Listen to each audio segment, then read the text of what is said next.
शासकीय पूर्व माध्यमिक विद्यालय धनवाही में और शिक्षक दिवस पे ये हमारा विशेष हमारी उंगली पकड़कर हमें उस भविष्य के दरवाजे तक ले जाता है जहां से हम नई दुनिया में कदम रखना भूल जाता है। अगर वो रटता है तो उसे याद नहीं रहता, पर अगर वो कर लिया और करके सीखा उसे कभी भूलता है। हमारे बच्चों ने बहुत अच्छे से बताया, आप चाहें तो हमारे बच्चों से पूछ सकते हैं।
शासकीय पूर्व माध्यमिक विद्यालय धनवाही में और शिक्षक दिवस पे ये हमारा विशेष कवरेज है, विशेष कार्यक्रम है।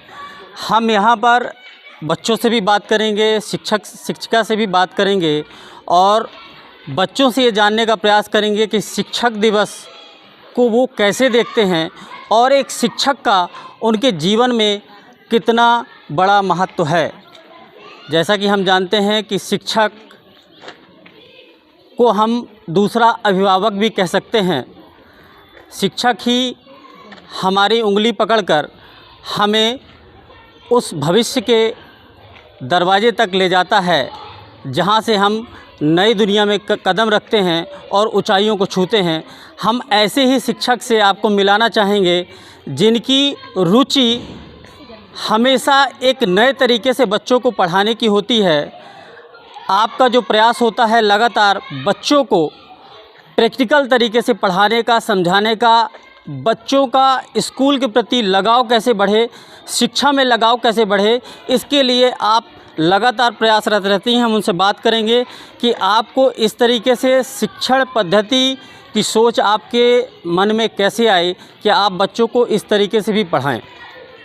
शुभ नाम क्या है मैडम आपका? मेरा नाम आशा तिवारी है। आप नए नए क्रिएशन के साथ बच्चों को पढ़ाती हैं। जी सर। शिक्षक दिवस है जी। और इसको आप कैसे देखती हैं? आपके मन में ये सोच कैसे आई कि बच्चों को इस तरीके से किताब से हट के आगे ले चल के बच्चों को पढ़ाना और सिखाना चाहिए? जी सर। एक्चुअली में क्या होता है सर, बच्चा रटना भूल जाता है। अगर वो रटता है तो उसे याद नहीं रहता, पर अगर वो कर लिया और करके सीखा उसे कभी भूलता नहीं है। सबसे बड़ी बात यह है कि जब मैं छोटी थी तो मुझे ऐसा लगता था कि ये चीज़ें, मतलब मैं विज्ञान के प्रश्नों को रटती थी। जब धीरे धीरे मैं समझ आई, बच्चे मेरे से जुड़ने लगे, इनके मन का डर खत्म हुआ सबसे पहले तो विद्यालय में आकर के, और ये बच्चे मेरे साथ जुड़े।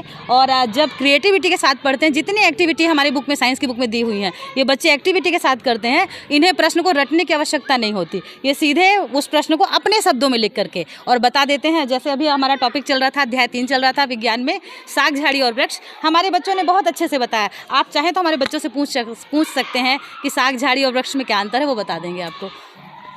देखिए, हमने समझा और ये हमें भी मालूम है कि शिक्षा का जीवन में कितना बड़ा महत्व है, पर शिक्षा किस तरीके से बच्चों को दी जानी चाहिए, कैसे उन्हें शिक्षित किया जाना चाहिए, ये हमने अभी समझा। और बच्चों से भी बात करेंगे कि आपको कैसा लगता है, मैडम जो पढ़ाती हैं आपको कैसे समझ में आता है, और ये तरीका जो मैम का है आपको प्रैक्टिकल कराना या ज़मीनी स्तर पर आपको समझाना कि आप जो पढ़ रहे हैं वो है क्या। क्या नाम है आपका? मेरा नाम विनय यादव है, मैं धनवाही से हूँ। किस क्लास में पढ़ते हैं आप? मैं 6वीं क्लास में पढ़ता हूँ। मैम आपको जो पढ़ाती हैं वो आप देखते हैं कि जैसे आपको आज का जो टॉपिक था झाड़ी और पेड़, यस सर। अभी मैडम ने आपको यहाँ पर ग्राउंड में दिखाया कि झाड़ी क्या है, पेड़ क्या है। Yes sir. इस तरीके से पढ़ने में ज़्यादा समझ में आता है या बुक से समझ में आ जाता है मैम के पढ़ाने पे, या बुक से जल्दी समझ में आता है? सर बुक से जल्दी समझ में आता है। और ये जो आप प्रैक्टिकल कर रहे हैं, इससे भी थोड़ा अच्छा समझ में आ जाता है ताकि और समझ सकें।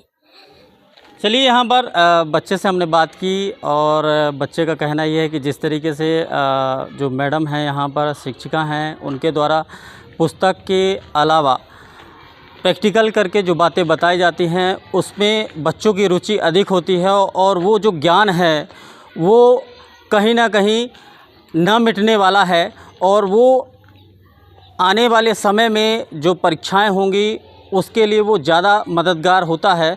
और इस तरीके की शिक्षण पद्धति मैं समझता हूँ कि सभी शिक्षकों को अपने शिक्षण पद्धति में लाना चाहिए कि बच्चों को किताब के अलावा किस तरीके से हम प्रैक्टिकल रूप में समझा सकें कि शिक्षा क्या है और क्या आप पढ़ना चाह रहे हैं, क्या आप सीखना चाह रहे हैं।